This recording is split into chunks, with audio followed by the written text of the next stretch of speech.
What's up, everybody? I hope you're doing well. For the last few years or so, since I've had a little bit of an online presence with private practice skills, someone or some people have been leaving anonymous, defamatory, one-star reviews for my therapy practice. Now, out of an abundance of caution for reasons that we'll cover later, I'm gonna choose not to offer any responses directly to these online anonymous reviews, but I'll just flash them on screen here, and if you'd like to read them, you can pause and read those. But just to kind of paint the picture, here's a sampling of a couple of things said in these reviews. She used to be sweet and humble, but her side business has really gotten to her head and affected her client work. Dr. Marie is so arrogant. She makes sure you know she's a doctor. She is full of herself. Always has some comments about how much money she makes. She's full of herself and cares more about her image than clients.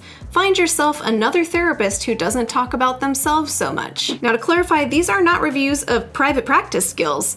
These are reviews of my therapy practice. Due to HIPAA, I'm gonna choose not to offer any responses to these reviews. I'll leave it to you to form your own opinions about what might be going on here. But I think it's fair to say that most therapists who have a series of defamatory one-star reviews for their therapy practice would be wondering what their rights are in this situation. And sure enough, I have now done an unwanted deep dive into the world of anonymous online reviews. And as it turns out, there are a slew of issues affiliated with anonymous online reviews for healthcare providers. So in this video, I'll name why, in my opinion, let's be clear, it's only my opinion, that I think the way that online anonymous reviews are currently set up is highly problematic, and I offer some tips in case you find yourself in a situation where you have a bunch of negative, phony reviews like I did. And I'm gonna choose not to name the specific review sites that I got these negative reviews on because I prefer not to be sued. But you know, you could do a quick Google search for anonymous healthcare review sites or something like that, and you'll find some of the popular ones there. In situations where I prefer not to get sued, I lean heavily on other people's data and opinions, so let's dive into what other people have to say about anonymous online review sites. An article in the Journal of Medical Internet Research called Data Quality Issues with Physician Rating Websites did a systematic review of the literature about these anonymous online review websites, and they came up with some interesting findings. As summarized in a Very Well Health article, quote, the researchers found that 53% of these sites contained intrinsic data quality errors and 61% presented contextual data quality issues. In other words, at least half of these websites have highly problematic structures or information. And then they go on to say that, quote, based on the data, the most prominent physician review website quality issues were a notable absence of negative ratings, emotionally charged comments, and anonymous ratings that were not entirely believable, amongst other problems. It's kind of interesting to me how there's, on the one hand, this issue of like a noteworthy lack of negative reviews, but on the other hand, when there are negative reviews, they seem highly emotional and not particularly believable. So here we are. Additionally, according to an article by the ACP internist titled, Should Doctors Worry About Online Ratings? Quote, the American Medical Association, which has criticized rating sites, surprise, surprise, contends that the anonymity most review sites allow detracts from the integrity of reviews, while privacy laws prevent physicians from addressing patients' concerns. I don't know about you, but for me, it's starting to get a bit messy already. And they go on to quote Nancy H. Nielsen, past president of the American Medical Association, quote, there is no guarantee that the opinions about a physician even come from that physician's patient. Anonymous opinions can come from anyone. This is the part where I get really uncomfortable because there are people out there who do not like me, and if they needed an avenue to try to hurt me or my business, anyone could leave an anonymous review for my therapy practice and try to deter therapy clients from working with me. Now, I know so far the quotes that I've been offering have been talking about physicians, and that's because these review sites are for healthcare providers, and I think kind of most immediately when we think about healthcare providers, a lot of us think of physicians, but therapists are healthcare providers too, and sure enough, all of these constrictions apply to therapists as well. According to a 2021 article in the APA Monitor, quote, it might be tempting to respond to a negative review, but the Health Insurance Portability and Accountability Act, or HIPAA, and state patient privacy laws say that you can't. Just because a patient has publicly divulged that they have seen you doesn't give you permission to acknowledge that association. So that means if you receive a negative review, whatever it might be about, you're legally forbidden from replying to that review to kind of explain yourself or,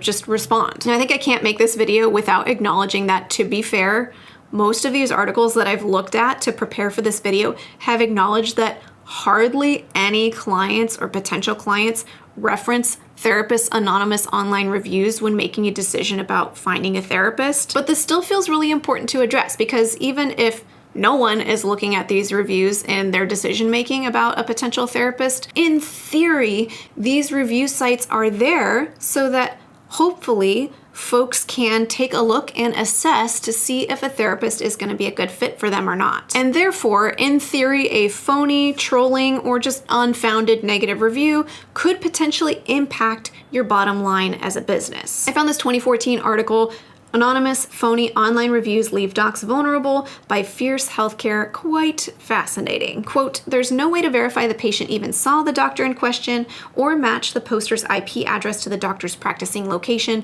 which make it difficult for doctors to respond with libel or defamation lawsuits." And it goes on to quote Eric Goldman, a professor at Santa Clara University School of Law, who says, quote, "I'm surprised review sites haven't been more aggressive to create authentication." To say, hey, you have to show some sort of evidence that you're actually a client of this therapist that you're leaving a review for. And it goes on to say, quote, "Review websites are not legally required to intervene when doctors claim reviewers defamed them. However, websites do share a common interest with doctors to make sure they remove false reviews, so doctors should always report fake reviews to websites." In other words, it's possible for someone you've never seen in therapy to anonymously leave multiple phony reviews for your therapy practice, defaming your work as a therapist, and there's no obligation for that review website to take down those comments if you report them. So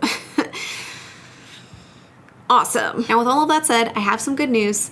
All those defamatory reviews that I received were posted on 2 different anonymous review websites. And not only was I successful in getting all of those phony reviews removed, but I also was able to request that the entire review section of those websites be deactivated. In other words, now no one can leave any reviews, positive, negative, phony, or not, on these 2 websites for me. So though the rules can vary quite a bit from site to site for when we're able to request these reviews be removed, it is possible that you request the entire review section of that website to be deactivated. And the reason why we can request to deactivate all reviews is because as therapists, we are not allowed to solicit reviews from our clients. So to the credit of these sites, it sounds like they're motivated to identify and remove phony reviews if something looks kind of phony. However, my reviews had a lot of signs that made them look pretty phony, and it doesn't account for anonymous reviews left by folks who might not be clients of yours,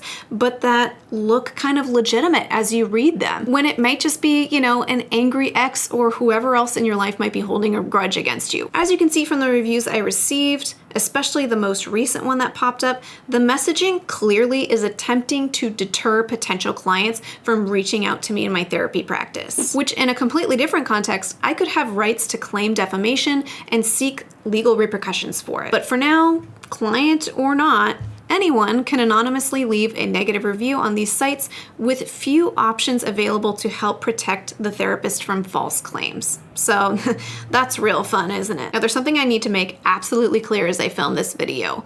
If you've had a genuinely negative experience with your therapist, then you have every right to leave them a negative review if you so choose. And depending on the circumstance, you also have the right to seek out the board of that therapist's licensure to file an ethical or legal complaint if it applies. I've personally filed an ethical complaint against one of my prior therapists, and that was incredibly empowering for me to report something that I saw as unethical. The problem that I'm wanting to focus on in this video isn't the negative reviews themselves, but the lack of available advocacy and repercussions related to folks leaving phony negative reviews. Ugh, well, I always have some nervous heebie-jeebies filming videos like this one where I'm shedding light on something that's just not working correctly, and I know it's not a warm, fuzzy video, but I do hope you feel empowered to advocate for yourself, at least to speak directly to the online review site to let them know about any phony reviews that you may have. Or if you don't want to deal with the review thing altogether, like me,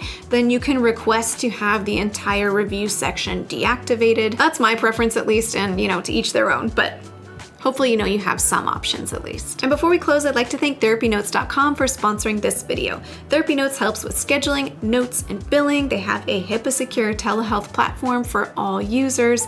And if you'd like to check out TherapyNotes, you can get 2 months to try it for free with no commitment just by clicking the link in the description of this video. Whew, well, I hope you found this video helpful, or you might just now be interested in going to check to see if somebody has left these kinds of reviews for you on one of these sites. I didn't know that this was true for me until a follower tipped me off to it, so thank you, follower. And until next time, from one therapist to another, I wish you well.